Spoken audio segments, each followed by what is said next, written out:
I found out about the wedding from a post. Not a phone call, not a text, not even a whisper from a relative trying to soften the blow. Just a post. A perfectly filtered photo of white lace, gold decor, and a caption that read, "My forever starts today." My thumb froze above the screen. For a second I couldn't even process what I was looking at. It felt like one of those dreams where your mind knows something is wrong, but you can't wake yourself up. My sister was getting married, and I hadn't been invited. We'd grown up side by side. Same house, same meals, same mother's laughter echoing down the hallway. We used to make blanket forts in the living room and pretend we were queens in our own little kingdom. Somewhere between growing up and growing apart, the bridges between us began to crack. Still, I believed family had a way of circling back. I believed no matter what disagreements or silences hung between us, when it came to moments like this, blood would remember blood.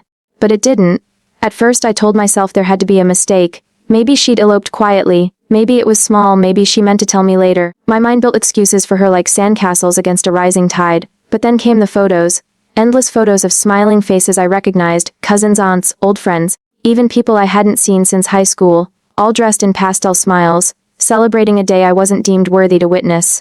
I wasn't missing because she forgot. I was missing because she chose for me not to be there. The silence from her side of the family line was deafening. Nobody called. Nobody asked how I felt. Maybe they thought I already knew. Maybe they thought I didn't care. But I did. I cared more than I wanted to admit.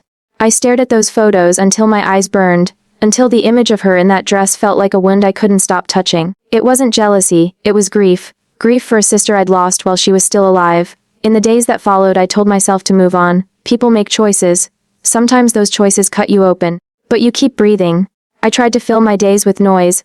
Work, friends, errands, anything that kept my mind from circling back to that one question. Why wasn't I enough to be invited? It's strange how rejection has a way of making you rewrite every memory you've ever had with someone. I started replaying every moment between us, looking for signs I might have missed. Did I say something that hurt her? Did I fail to show up when she needed me? I kept searching for an answer that would make her absence make sense. Then, weeks later, the video appeared. I wasn't looking for it. It found me, it was everywhere, reposted, reshared, commented on by strangers who knew nothing of our family, but suddenly knew too much. The video started mid-scene, shaky hands holding a phone, a room full of laughter that shifted in seconds to something sharp, ugly, irreversible. The moment the laughter stopped, the whole internet seemed to stop with it. I sat in silence for a long time after I saw it. My first instinct wasn't shock, it was something heavier, a weight that settled deep inside my chest. Because even though the world saw a headline, I saw my sister. The same girl who used to braid my hair and fall asleep beside me when storms scared her.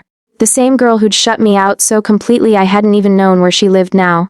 And suddenly, she was everywhere, but in the worst way possible. People online had opinions, judgments, sympathy, outrage, but none of them knew her. None of them knew what it felt like to watch someone you love become a story to strangers. I didn't reach out right away. I didn't know how to. What do you say to someone who chose a life that erased you, and now that life has crumbled publicly? Every message I tried to write sounded wrong.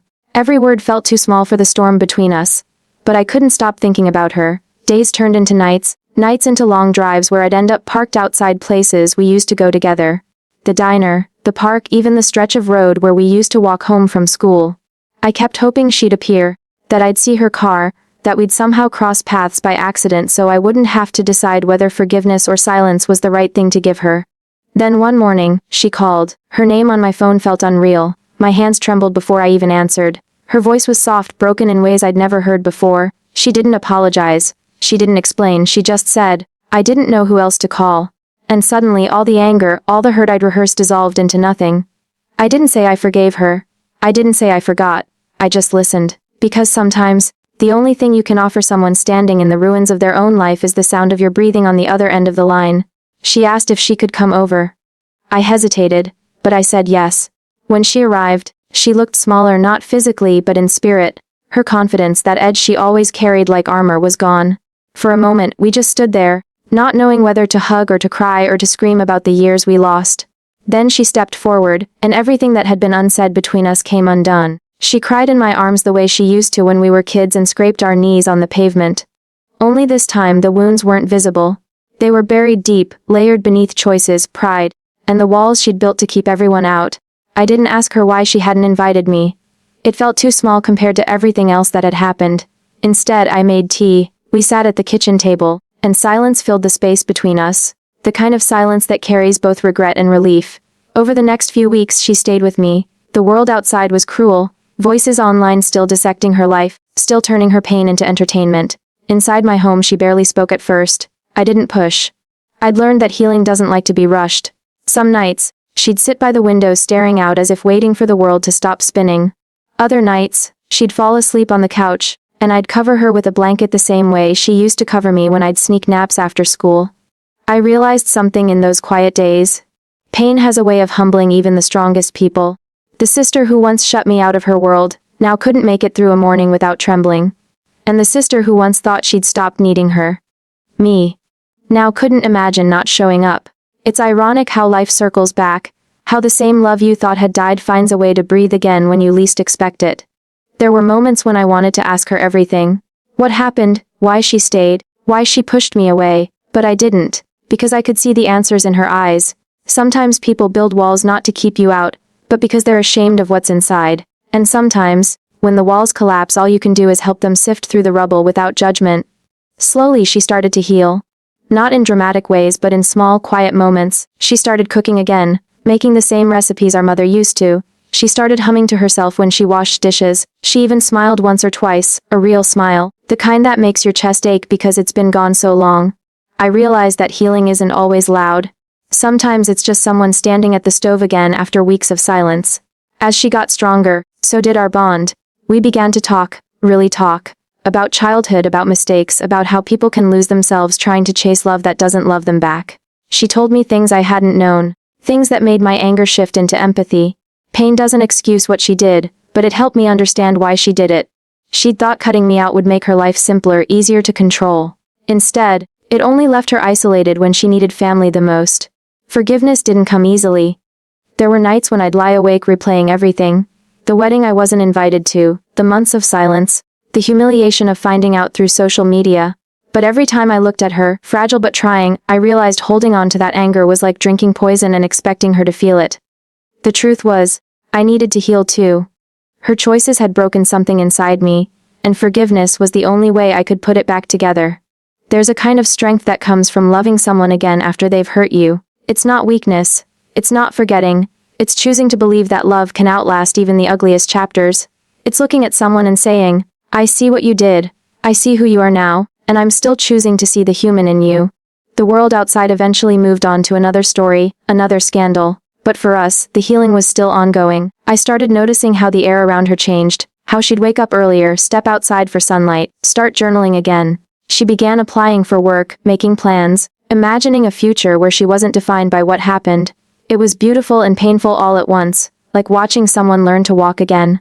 I learned a lot during that time. I learned that sometimes family doesn't break because of hate. It breaks because of silence, pride, and the belief that we'll always have more time to fix things later. But later doesn't always come. Sometimes, you wake up and realize you've been written out of a moment that can't be replayed. And sometimes the universe finds its own way of forcing reconnection. Even through pain. One evening, months after she'd moved in, we sat outside watching the sunset. She turned to me and said, I thought if I kept my world small, I'd be safe. But all I did was make it so small I couldn't breathe in it anymore. I didn't respond. I just reached over and held her hand. For the first time I felt peace. Not the kind that comes from getting an apology or closure, but the kind that comes from knowing you survived the hurt without letting it harden you. I don't think she'll ever fully understand what it felt like to be excluded from her wedding. That kind of pain changes how you trust. But I've stopped needing her to understand. Some things are meant to stay as lessons, not debts to be repaid. What matters is that she's here now, not perfect, not whole but present. And presence is more sacred than perfection will ever be. When people talk about healing, they often picture grand moments, breakthroughs, apologies, new beginnings wrapped in tidy bows. But real healing is messier. It's doing laundry together because she's too tired to do it alone. It's leaving the light on in the hallway because she can't sleep without it. It's laughing about childhood memories in the middle of a day that still hurts. Healing isn't cinematic. It's ordinary moments done with extraordinary grace. There are still days when I think about that wedding, about the version of me that was crying in bed while the world celebrated her. I wish I could tell that version of me that everything she lost would find its way back in a different form. That she'd stand beside her sister again, not as an afterthought, but as a quiet reminder that love, when it's real, doesn't need invitations. The distance between who we were and who we are now is filled with pain, but also with something sacred, resilience. I used to think being strong meant pretending I wasn't hurt.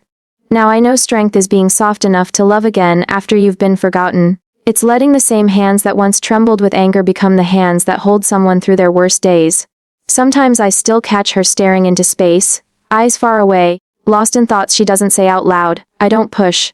Some stories are too heavy to tell, even to those who love you. But I know that silence isn't the enemy anymore. It's a language we've both learned to understand. One that says, I'm trying. And trying, after everything, is enough. I've learned that forgiveness isn't a door you walk through once. It's a hallway you keep walking down over and over, choosing every day to keep going even when it echoes. There are still shadows, still days when I feel the sting of being left out of what should have been one of our happiest memories. But then she'll smile, or make a joke, or ask if I want coffee, and I remember why I chose to stay. Because love, real love, isn't about deserving, it's about showing up. The world might remember her story for all the wrong reasons, but I'll remember it differently. I'll remember it as the moment we found our way back to each other. Not because life was kind, but because we were brave enough to be. I stopped needing her to explain. I stopped needing anyone to validate my hurt. I just let love be what it was. Quiet, complicated, and real. Healing began when I realized my worth wasn't in being invited to someone's celebration, but in how I chose to respond when I wasn't. It began when I stopped needing to be seen by those who overlooked me, and started standing tall in my own reflection. It began when I understood that compassion doesn't make you weak. It makes you free. And maybe that's what family is after all. Not the people who never hurt you, but the ones who find their way back after they do. Healing began when I stopped trying to be part of her story, and started writing my own. It didn't happen overnight. It came in fragments, quiet realizations that arrived between sleepless nights and long walks where I finally allowed myself to stop pretending I wasn't hurt. For so long, I had shaped myself around her world, waiting for an invitation that would never come, convincing myself that if I stayed patient enough, forgiving enough, small enough, I'd eventually be welcomed back. I made her approval my compass, her attention my measure of worth.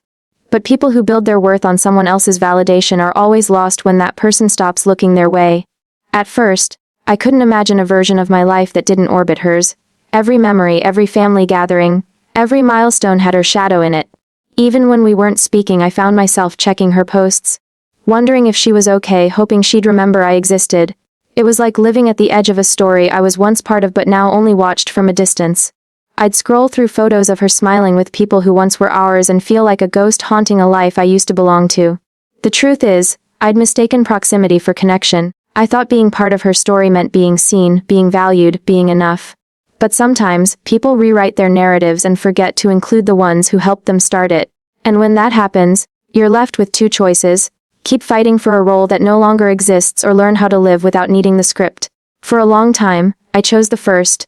I kept trying to fit myself back into her life, to prove I was still the same sister who laughed with her in the kitchen and held her secrets close. But every attempt only reminded me how far I'd fallen from her world. Healing started quietly, almost by accident. It began the day I stopped checking her social media. It began when I went a full week without replaying what I could have done differently. It began when I realized that her silence wasn't punishment, it was distance, and distance can also be protection. I started to see how much of my identity had been wrapped around her approval. I had stopped asking myself who I was without her. And when I finally did, the question scared me. Because I didn't know, I began small. I filled my evenings with things that belonged only to me. Walks at sunset, journals full of thoughts I'd never said aloud, music that reminded me of who I was before all the noise. I cooked meals just for myself, lit candles without waiting for company, learned how to sit in my own presence without feeling lonely. It was strange at first, to build a life not defined by what someone else chose to give or take. But slowly, it became liberating. There was a time when my happiness depended on whether she called. Whether she included me, mentioned me, remembered I was part of her world. I'd built an emotional rhythm around waiting. Waiting for recognition. For reconciliation, for the day she'd say she missed me too. But waiting is a quiet kind of heartbreak. It keeps you suspended between what was and what you hope will be, never allowing you to live where you are. I realized healing wasn't about getting the apology I deserved. It was about accepting that some apologies never come. And even if they did, they wouldn't undo the silence that already did its damage. I started writing not about her, but about me. At first it was messy, rambling pages filled with confusion and resentment, but it was mine. For years, I'd been afraid to tell my side of the story because I didn't want to seem bitter. But the truth doesn't have to be polished to be real. It just has to be yours. Every sentence I wrote became a small act of reclaiming. Each word was proof that I existed beyond the version of me she remembered or chose to forget. There's something powerful about realizing you don't need to be invited to belong in your own life. I stopped measuring my worth by her choices. I stopped trying to make sense of her silence. I stopped replaying the same what ifs in my head. What if I'd called first? What if I'd tried harder? What if I'd let things slide one more time? Healing meant accepting that closure doesn't always come with understanding. Sometimes, it just comes with exhaustion. The moment you're too tired to keep reopening the wound, I started to notice beauty in things I used to overlook. The sound of rain against the window, the comfort of my favorite mug, the way sunlight spilled across my living room floor. I began spending time with people who saw me for who I was, not for how closely I resembled someone else's sister. I started saying no without guilt, started speaking up when I felt overlooked, started drawing boundaries where before I'd drawn excuses. For so long I thought love meant loyalty even to my own detriment. But love without boundaries is just self-abandonment dressed in devotion. There were still moments when the old ache returned, when family gatherings reminded me of the empty space beside me, when her name came up in conversations, when mutual friends asked if we'd reconciled yet. In those moments, I felt that familiar tug of wanting to be part of her world again. But each time, I reminded myself that belonging shouldn't hurt, that love shouldn't require disappearing. I realized that I'd been trying to edit myself to fit her expectations, quieter, softer, more agreeable. Every version of me she rejected, I had tried to rewrite into something more palatable, but no matter how much I changed, I was never enough to earn my place back. The truth is, some people don't exclude you because you did something wrong, they exclude you because your presence reminds them of what they've lost in themselves. And that realization, as painful as it was, became the foundation of my peace. As I built my own story, I began to see her differently. I stopped seeing her as the villain of my pain and started seeing her as a person struggling in her own unfinished narrative. It didn't erase the hurt, but it softened it. Compassion doesn't mean access, it just means you can wish someone well from afar without reopening old wounds. I stopped needing her to witness my growth. I stopped hoping she'd one day see me and say she was proud, because pride that only comes after public pain isn't pride, it's guilt, and I refused to live waiting for guilt to sound like love. I began traveling, even if it was just small weekend trips. I met new people, collected moments that were untouched by old memories. Every new experience became a stitch in the fabric of my independence. I learned that the world was still full of color, even when parts of my heart were still in grayscale. I laughed louder, danced in kitchens with friends, learned to celebrate my wins without wondering if she would clap for me. For the first time, I wasn't performing my life for someone else's approval. I was living it. Healing didn't mean forgetting her. It meant releasing the version of me who kept begging to be remembered. It meant no longer keeping a seat open for someone who had no intention of coming. It meant understanding that closure isn't a door they have to open. It's one you learn to close gently, from your side, without slamming it. I stopped seeing myself as the sister left out and started seeing myself as the woman who learned to stay whole even when someone she loved walked away. There were nights when I still missed her, when nostalgia hit like a wave I wasn't ready for. I'd remember our childhood, the laughter, the secrets, the bond that once felt unbreakable. But now those memories didn't sting the way they used to. They became softer, like distant echoes of something beautiful that existed once, and that was enough. I stopped needing to resurrect the past to feel loved.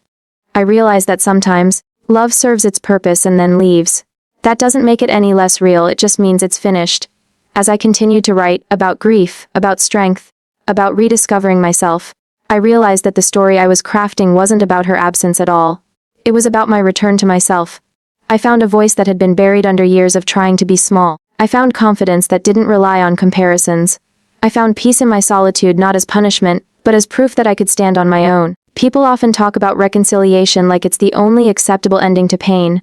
But sometimes healing doesn't mean reuniting. Sometimes, it means accepting that distance is where love can survive without destroying you. My story didn't need to align with hers anymore. We were no longer parallel lines trying to meet again. We were separate, moving in our own directions, and that was okay. There's a quiet freedom in realizing that you don't owe anyone your continued suffering. I stopped explaining why I'd stepped back. I stopped defending my boundaries. I stopped waiting for permission to heal. I used to think forgiveness was something I had to announce, but I learned it's something you simply live. It shows up in the way you stop arguing with the past, in the way you smile without bitterness, in the way you let people leave without chasing after them. I think the most profound shift happened when I stopped needing to be understood. When I stopped rehearsing conversations that would never happen. When I stopped building imaginary bridges to someone who had already chosen another shore. I realized that peace wasn't something she could give me, and closure wasn't something I could take. They were things I had to create within myself, piece by piece, day by day.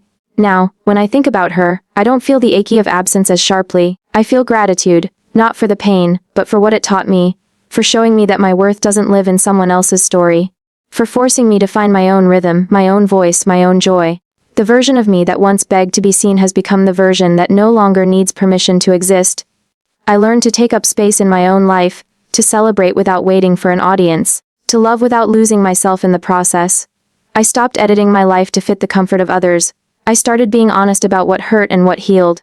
I started surrounding myself with people who didn't make me earn my place at their table.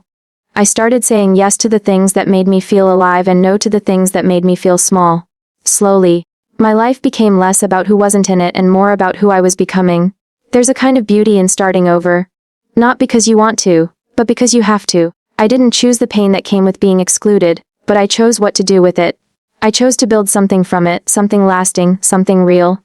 Every boundary I drew became an act of self-respect. Every day I didn't check her name online became a quiet victory. Every smile that came from my own joy instead of borrowed validation became proof that I was no longer waiting to be chosen. Healing began when I stopped trying to be part of her story and started writing my own. And in doing so, I finally found the version of myself that had been waiting all along to be seen. Not by her, but by me.